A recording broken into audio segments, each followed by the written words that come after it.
Satnam. I'm Sri Sundri Kaur, and this is the cycle of the goddess that you are. Today I'm going to share with you some info on how to understand and plant your intentions of growth with this new moon happening on the 13th June on the 22nd degree Gemini at 22:43 hours UK time. This moon is bringing you a great subtlety. It's a very psychic moment in which you are going to be very well attuned with the collective consciousness. It's going to be a moment of a great vision related with that what the solar eclipse on the 13th July is meaning for you. You are not going to be able to put it into words, but you're going to start feeling, understanding in a subtle level what is it about for you. So for this reason, I'm going to propose you the archetype of goddess Hecate, number 9, the subtle body, to work with and to understand the energy of this full moon so that you can plant your intentions of growth for this moon cycle and achieve at the corresponding time all these what the astral energy is making it easy for you to achieve, but of course it means you have to work on it.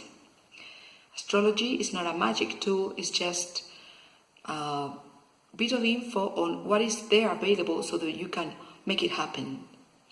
So goddess Hecate, number 9, all the intelligence behind number 9 is the subtle body. And as you see here, this goddess, which is one of the eldest or ancient goddesses of the Greek mythology, has 3 faces, 3 torches, 1 key, 1 knife, and this rope, which in here are represented as a snake, which is the Kundalini, the energy that is dormant at the base of your spine and that we work with when we are doing Kundalini yoga. This cord, this snake, is representing also the Shakti, the feminine energy. It's the sexual energy dormant at the base of your spine. So these are the tools of goddess Hecate that I want to introduce to you, so to explain what is the energy of this moon bringing to you, so that you can use them as you would use any of these tools of Hecate. So I'm going to start with the torches. The torches are bringing light. So this goddess that has 3 faces is able to see you. She knows you. She knows where you are coming from, all what you've been through. This is the light that the torch is illuminating for her. She's kind of blind. She cannot see with her eyes. She sees through her subtle body, through this 9th body of ours that is connecting us with the Akashic registers, with all the experience, all this life experience that every living thing has accumulated and has gone through since the beginning of time, that is there recorded as a huge library that is called Akashic registers. And by means of your personal 9th body, which is not that personal, but anyway is your link, your connection between your body and this library, this collective consciousness, already storing all that info.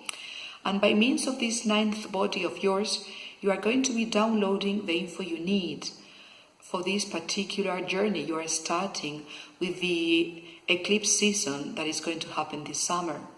So we're already getting ready for that. And so with this torch, it's going to mean that with the conjunction of the sun and the moon in Gemini, you are having an invigorating burst of energy and initiative that is a lot bigger than what Gemini means, because from the last full moon on the 29th May, you may have been having a lot of interesting conversations when you've been picking information and getting to understand things. This is Gemini, and it's a shallow, very easy understanding and fast and quick and very intelligent understanding and relationship with knowledge and information. The information you are picking from the surrounding. But in this particular new moon, this is far beyond these connections that Gemini is making easy for you to get. It's a very, very good moment for you to understand, unlearn, and study new things. Get to understand them on a deeper level, a lot deeper than what Gemini provides, and also to try new ways of thinking. Because you're going to have these very, very intuitive situations where you may be able to find new ways and new solutions through your travel. So it's a very, very interesting to plan new things and to start new projects and to communicate those new projects and plans, and also to get yourself known. Because of the trine between Mercury and Uranus, you are going to be in a very propitious moment to use new technologies to give yourself to be known in the world. The second tool of Hecate that I want you to understand so that you can use it to plan your intentions for this new moon is the transcendental cord. I'm going to explain what is this snake that is representing Kundalini doing here in terms of the astrologic moment and the energy available in the moment. So we have Venus on the 29th degree Cancer, that is the critical degree, that means it's very active. And it's squaring Uranus in Taurus, and that means that you have a desire of home, desire of coming back where you are feeling cozy and where everything is familiar to you. And this is a square, that means difficulty, because of all this, what the enter of Uranus in Cancer a month ago is already starting to change on your definition of stability. You may be feeling how after this month where we had Uranus in Taurus, we can no longer go back to this place of comfort, to this safety area where you felt you were at home and everything was known to you. You felt cozy and easy. You may have a big desire. It's been made difficult by the squaring with Uranus in Taurus. That is, you are longing for home, you are longing to be in your comfort zone, but since Uranus entered Taurus a month ago, your concept of home has to change. This is a path that is going to take 7 years, in which you will be changing completely what is your definition and what you consider to be necessary and to be worthy, and where you feel cozy, comfortable, and where is your comfort zone. This is a 7-year path, but you've already started the journey. You cannot come back to this place that you used to feel as home, as cozy. You are never ever going to be able to come back there and feel the same. So you may be starting to feel this uneasiness, this uncomfortable way that you are already starting to make some changes on your definition of stability. So this is the South Node and Mars retrograde. Mars is already starting to slow down, to become retrograde. And it's going to bring you a nostalgia. It's going to make a contact with all this from the past, and somehow you are going to be very prone to be saving photos, saving files, so to keep a track, keep a memory of all the past for posterity. And also it's going to be making an aspect with your karmic past. With this South Node, that is all about what you have to let go, you are contacting your groups of reference, probably the friends of your youth, or all these what felt cozy in the past, but that cannot go anymore, because you are heading for your future, you are heading for your North Node. I will be speaking about that on further videos when I will be speaking more on the eclipses. But in this moment, you're going to be feeling this nostalgia, this also pressure from the past, and somehow wanting to connect with all that which is not there anymore. So you may keep some photos, you may keep some memories, but you're not there anymore. And the third key you can use, the third tool of Hecate, is going to be this ritual knife. The ritual knife is to cut with all this what is not working. So it's a bit related with this cutting with the karmic past, cutting with all this that cannot go anymore. And also it's meaning the discernment of Hecate. Hecate is very connected to number 2, to Goddess Persephone, and you can find info about that in my YouTube channel. In this particular moon, Mercury on the 4th degree Cancer is opposing Saturn retrograde. This is going to be there, or it's been there since the 18th April, and will be there still until the 6th September. It's a very favorable aspect for setting order. You're going to be feeling some aspects of number 9, which are leading with self-demand, impatience, wanting to be perfect, demanding others for perfection, and in this way being a little bit a dictator.